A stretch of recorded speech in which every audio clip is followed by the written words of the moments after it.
Así que el único camino que nos queda realmente para construir una gran economía, una gran sociedad, es tener una estructura compleja, con una fuerte base de recursos naturales, que los tenemos, y desde luego todo el complejo industrial integrado, abarcando los sectores dinámicos de la informática, de los bienes de capital, que son los que están liderando el desarrollo económico mundial. Claro, seguimos, como siempre, con una interrelación entre lo económico y lo cultural, porque no todos los países pueden tener este desarrollo industrial. No es que, bueno, mañana un gobierno decide industrializar su país, como lo hizo Japón, que no tenía posibilidad de construir una política agraria trascendente, o como lo hizo Corea. Son casi países de piedra, por decirlo de algún modo.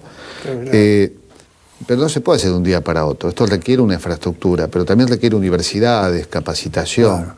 Y decisión política. Porque fíjese que los países que usted menciona, vuelvo a insistir, hace 50, 60 años eran países muy atrasados. Se configuró allí, por razones complejas, una decisión de la sociedad y del sistema político de transformarse y ponerse a hacer cosas que se suponía que no podían hacer. Como un país atrasado, donde la mayor parte de la gente vivía en el campo, en condiciones de mucho atraso, podía proponerse hacer cosas, por ejemplo, el sector electrónico. Es decir, no tenía ninguna de las que se llaman las ventajas comparativas. No tenían ventajas comparativas en ese sector. Fue una decisión estrictamente política de crear los instrumentos necesarios para llevar recursos, talento y capital para desarrollar esos sectores. Y lo hicieron con un fuerte sentido nacional, porque captaron a veces inversión extranjera, la incorporaron, pero siempre manteniendo el comando de los recursos y de la política. Y entonces lograron, digamos, aprovechar la globalización para su propia transformación. Pero el proceso es extraordinario porque, en general, los procesos de cambio, por ejemplo, usted toma el caso de Estados Unidos, cuando después de la Revolución de Independencia, a fin del siglo XVIII, les llevó varias décadas, casi todo el siglo XIX, en convertirse en una gran potencia industrial. Mismo Inglaterra, la primera gran nación, digamos, industrial, le llevó 1 o 2 siglos. Lo notable de esta experiencia contemporánea en estos países emergentes es la brevedad del plazo histórico. Con un plazo prácticamente de una generación, hicieron un cambio espectacular. Y nosotros, que podríamos haberlo hecho porque allá, como les digo, a mediados del 70 habíamos acumulado, así la industria argentina había ido progresando con grandes dificultades, porque entre otras las dificultades políticas, de los golpes de Estado, de los cambios de política, pero a pesar de eso ha ido acumulando experiencia. El censo industrial de 1974 es muy interesante porque demuestra que había aumentado el tamaño de plantas, los gastos en investigación y desarrollo, la capacidad exportadora. En algunos sectores, como el electrónico, pasamos lo que estábamos comentando, de la posibilidad de construir computadoras. Y viene el golpe del 76 y arrasó con todo. Fue una cosa terrible. Y después, en la década del 90, ya bajo un gobierno constitucional, las mismas políticas del país periférico. Es decir, el lugar que nos corresponde en el mundo es un lugar del paraíso. Ni se le ocurra que usted tiene otro lugar. Y entonces tiene que volver a ser un productor de cosas simples porque no puede hacer otra cosa. Y eso llevó a esta crisis fenomenal de aumento del desempleo, de la exclusión social, del conflicto, de la inseguridad, porque para realmente consolidar, hacer todo lo que es posible, tenemos que tener una gran base económica, industrial, tecnológica. Es bueno pensar, es bueno que quienes plantean un modelo político, un modelo económico, se pregunten qué significa eso para su destino. Claro. Es una fórmula difícil, porque para poder hacerla hay que eludir a veces las tentaciones de los medios de comunicación hegemónicos que transmiten la idea de paraísos que son gallineros. De esto y otras cosas vamos a seguir hablando con el doctor Aldo Ferrer. Con mucho gusto.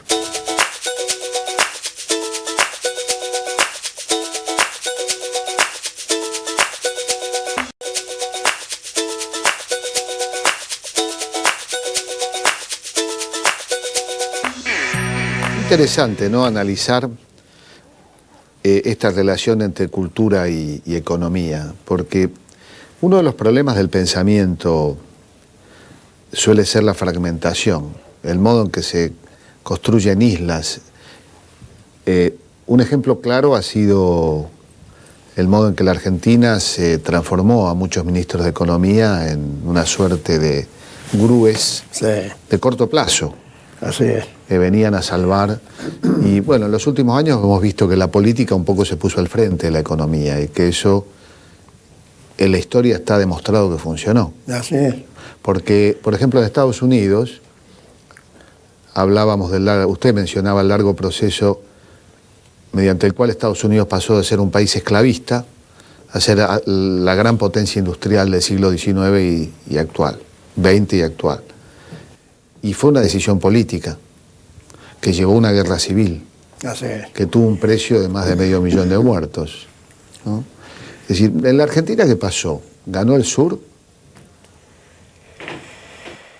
Bueno, no, yo creo que no hemos logrado lograr la síntesis, no hemos logrado alcanzar la síntesis y el consenso sobre algunas cosas fundamentales, porque fíjese que todavía hoy, a pesar de toda la experiencia internacional y la nuestra, a veces subsiste la idea de que el país puede ser un país agrario, basado solo en sus recursos naturales, y este contrapunto entre la industria y el campo, este conflicto que nunca hemos terminado de resolver, cuando en realidad los dos sectores están íntimamente integrados.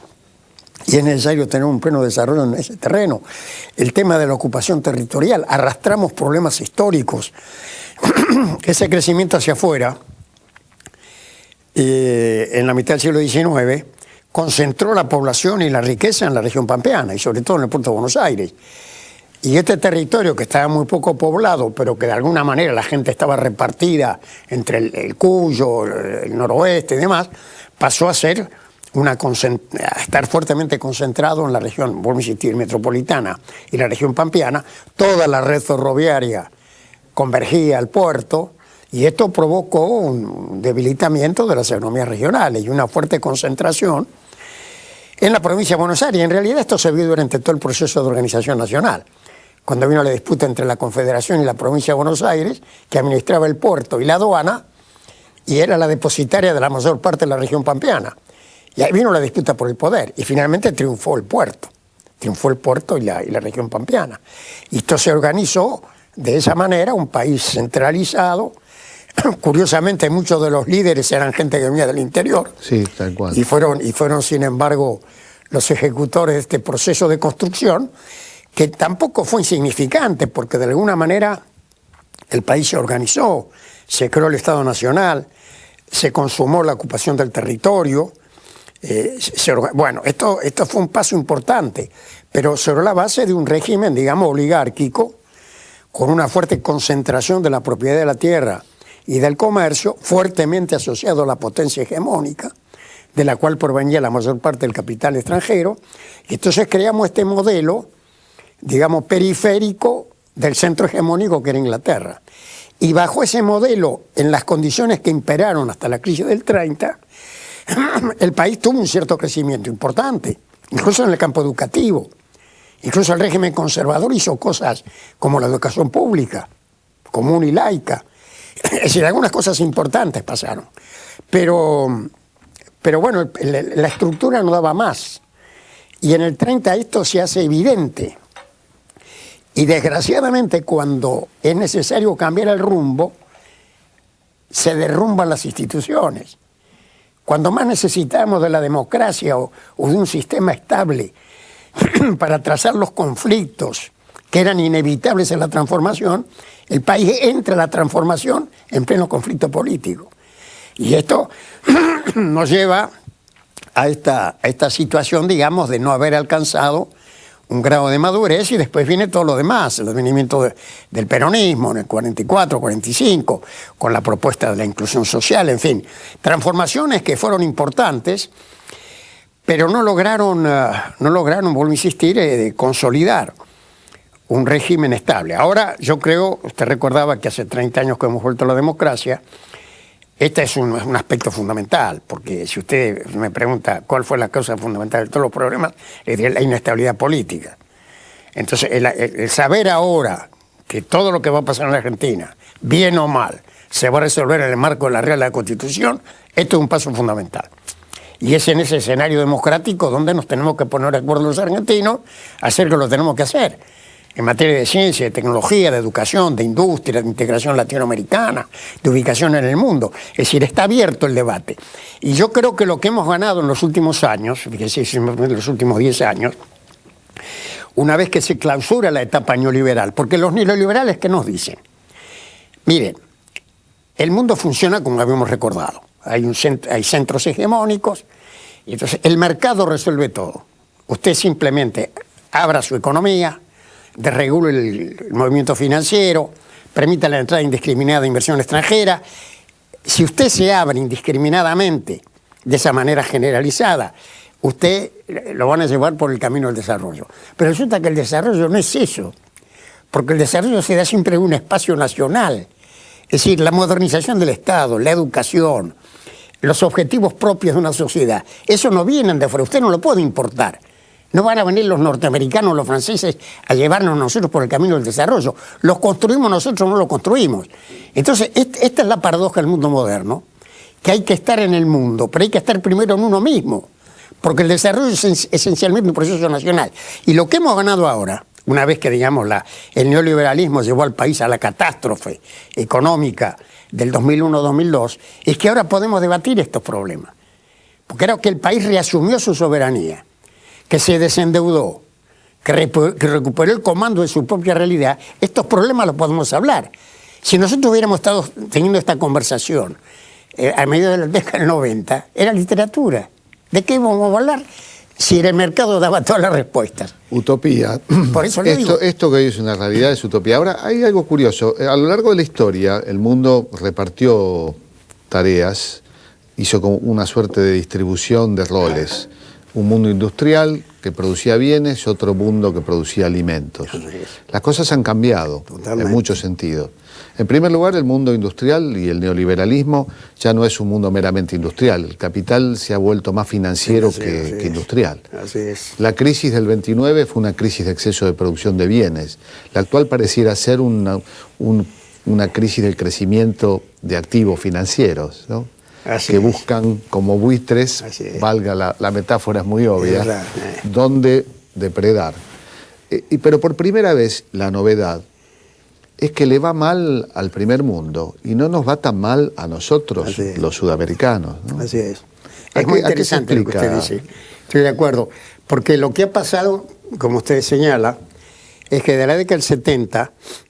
la dimensión financiera se convirtió en el eje del capitalismo contemporáneo en los países del Atlántico Norte. Es decir, en las viejas potencias industriales de Europa y los Estados Unidos, la dimensión financiera creció de tal manera, mucho más que la economía real.